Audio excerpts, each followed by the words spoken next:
Hey guys, I want to share a story with you guys about Peter and the significance of Peter in this story in the book of Matthew 14. Now, Jesus has already fed 5,000 people. We all know that story where he has 2 fishes and 5 loaves of bread, and he does a wonderful miracle, multiplies it like crazy, feeds them, and it's just in awe of how Jesus can do this. Now, Jesus already dismissed the 5,000 people and told the disciples to get into a boat and go to the other side of the Galilee or something like that. And so Jesus went up to the mountain to pray. Notice that Jesus is always praying. Sometimes some work. He's always praying, seeking the Father, and always keeping a tight relationship with the Father. And so Jesus said at the 4th watch, he came down and saw that the disciples were having a problem trying to get to the other side. In the book of Mark, it says that there was a wind blowing against them and a storm coming in against them, and so they weren't going to make it. So Jesus decides to walk on water towards the disciples. Now, get this, all the disciples are in the boat. And as Jesus began to walk on water, the disciples said, "Look, that's a ghost." But Jesus answered, "Take courage, it is I, do not be afraid."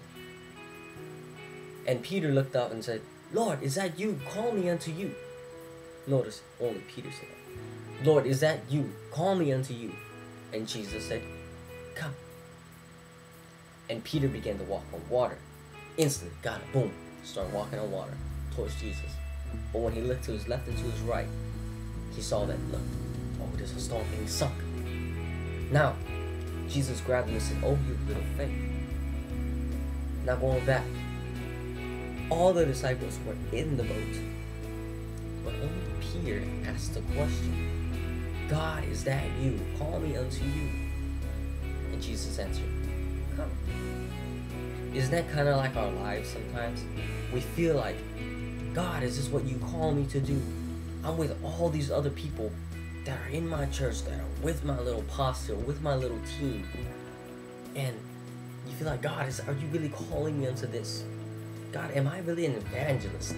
God, am I really a prophet? Am I really a pastor? Am I really someone and something?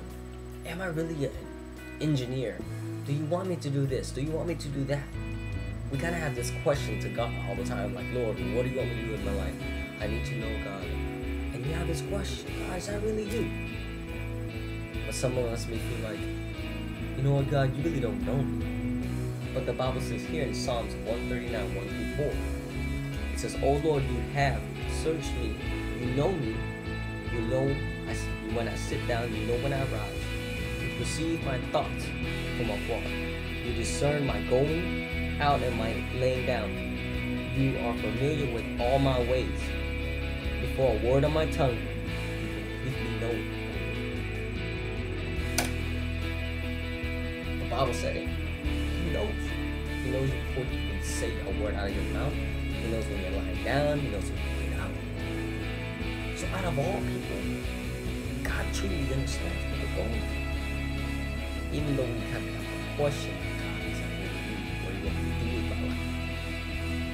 Again, in Jeremiah 33:3, it says, "Call unto me, I will answer you and tell you great and unsearchable things you do not know." What's your question in your life? What has God called you to do? You may feel like Peter. You don't know what God is calling you to. You know, water represents that it's a circumstance. It's something that seems impossible.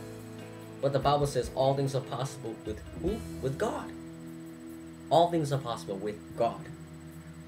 Peter walked on water. That's pretty impossible. But all things are possible with God. Water represents our situations and what we go through. Notice that when you take a shower, water doesn't seep through your skin and like burn it off. It just kind of cleanses you. It stays on your skin and it dries off. Kind of like things we go through. Our bills, we have to pay them, but once they're paid, they kind of disappear. We may struggle through certain things, but in the end, we just wipe off. Now, we may feel like it's impossible to get through, but it's possible to get through. And Jesus made a way for us to do so. But I want to get back to my main point. My main point is that Peter asked the question, God, is that you? What do you really want me to do in my life? Do we have that question for God today? What do you want to do in God? He'll answer you. He'll answer you in a way that you may never know. But you can only find it in the presence of God. You can only find it when you pray. If you don't spend time with God, how would you know? It's like me, if I didn't ask one of my friends that I never talked to for years, hey, can I borrow $20? They're not gonna let you borrow $20 because you haven't known the guy. You don't talk to him for a while. You don't have history. But when you begin to know someone really well and you ask them, hey, can I borrow $20? Yeah, don't trip, I got you. See the difference? So now, what's the question in your life? Is that what you want? Just seek God. He'll answer your question.